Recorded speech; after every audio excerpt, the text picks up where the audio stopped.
عورتیں ان کے سر اور ان کے ماتھے چومتی تھی، ہم ان کو سلوٹ کرتے تھے، ایک اندر سے ہمارے اندر جذبہ تھا. اور اب آپ سوشل میڈیا پہ وہ فوٹیجز دیکھ رہے ہیں نا جس میں فوجیوں کو دھکے پڑ رہے ہیں. کبھی آپ نے اس ملک میں سوچا تھا کہ اس کو جس کو ہم سر آنکھوں پر بٹھاتے ہیں ان کو ہم دھکے دیتی ہوئی ویڈیو سوشل میڈیا پہ گردش کریں گی؟ یہ ایجنڈا کے تحت کیا جا رہا ہے کہ پی ٹی آئی کے آگے ایک مضبوط طاقت کھڑی کرنی ہے تاکہ پی ٹی آئی کا صفایا ہو. ابھی تو آپ دیکھتے جائیں وقار، ابھی تو یہ شروعات ہے. ایم کیو ایم لندن کو بھی اسپیس دی جا رہی ہے، دی جانی شروع ہو گئی ہے. جو تو انہوں نے کہا ہے اب آپ ہمارے انٹرویوز کرنے کی تیاری پکڑ لیجیے. اگر ایک حدیث کریں گے تو پھر آپ کو پتا ہے نا مگر آپ کو پتا ہے عامر صاحب کے پاس بڑے راز ہیں، وہ پھر آگے کمروں تک پہنچ جاتے ہیں. اللہ کرے کہ میں غلط ثابت ہوں. ہمیں آنے والے دنوں میں جنرل باجوہ صاحب اچھے لگنے لگیں گے، ان کا دور ہمیں قدرے بہتر لگنے لگے گا. ملک میں وزیر اعظم بنانے کے فیصلے بند کمروں میں کیے جاتے ہیں اور الیکشن نہیں سلیکشن ہوتے ہیں.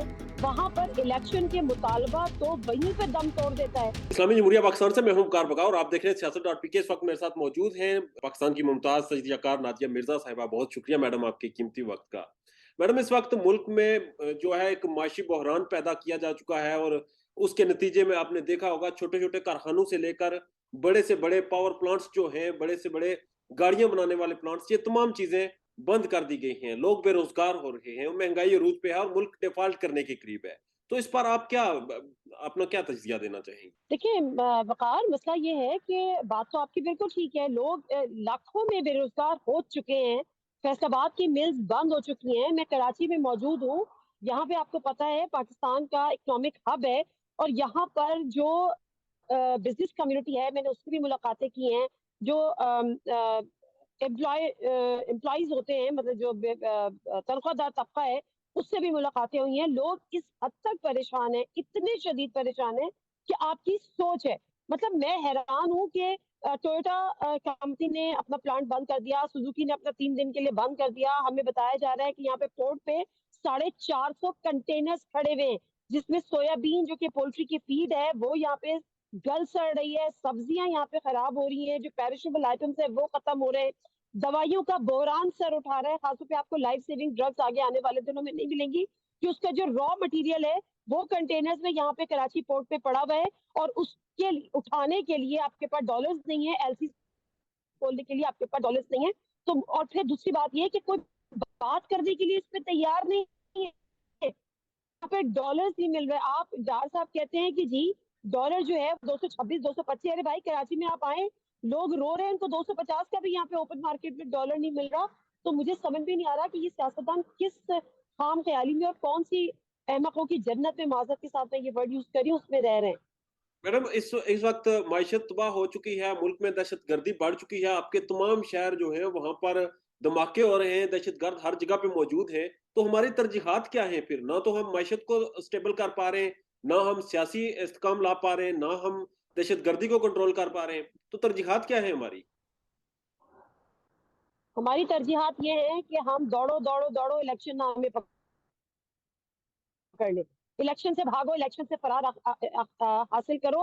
اور دوسری بات وقار، آپ یہ دیکھیں، اگر ان کا یہ آرگیومنٹ ہے، جو سر اتحادی حکومت ہمیں یہ آرگیومنٹ دیتی ہے، وہ کہتی ہے کہ جی آئینی مدت اسمبلی پوری کرے گی، بڑے آئین پہ چلتے ہیں، بڑے ہم قانون پہ چلتے ہیں، مگر چلتے ہیں آپ ان کا یہ آرگیومنٹ بائی کر بھی لیں تو مجھے صرف کوئی سمجھا دے، کوئی بتا دے. آپ اسلام آباد میں بیٹھے ہیں، بلدیاتی جو انتخابات ہونے ہیں اس کو کیوں پوسٹ پون کیا جا رہا ہے؟ کراچی میں اب اللہ اللہ کر کے 15 جنوری کو الیکشن کمیشن کو کہنا پڑا، انٹروین کرنا پڑا کہ بہت ہو گیا، بہت ڈیلے ہو گئے. آپ اختیار کر رہے ہیں، آپ منہ چھپا رہے ہیں، آپ بلوں میں گھس رہے ہیں، آپ اپنی ناکامیوں کا اعتراف کرنے سے ڈر رہے ہیں. آپ اپنی ناکامیوں کی وجہ سے آپ الیکشن میں اپنے شکست کے خوف سے آپ کو صرف پرواہ یہ ہے کہ کس طرح سے عمران خان کو گندا کرنا ہے، کس طرح سے اس کی کریکٹر اسیسینیشن کرنی ہے، کس طرح سے اس کو ڈیفیٹ دینی ہے. مطلب ایک عمران خان نے آپ کو سب کو دیکھنے کا ناچ نچایا ہے معذرت کے ساتھ، اور آپ ناچ رہے ہیں. آپ کو اس کی کوئی پرواہ نہیں ہے کہ آپ نے الیکشن تو کہتے ہیں کہ آئینی مدت ہو. ارے بھائی آئینی مدت میں ابھی تک جو آپ نے کباڑا 8-9 مہینے میں کیا ہے، اگلے 8 مہینے میں آپ تو اس ملک کو تباہ علی کا شکار کر دیں گے اور پھر آپ رونا روتے ہوئے نکل جائیں گے کہ جی ہمیں ٹائم نہیں ملا، عمران خان نے یہ کیا تھا. ترجیحات بالکل نہیں ہے ہر جگہ پر.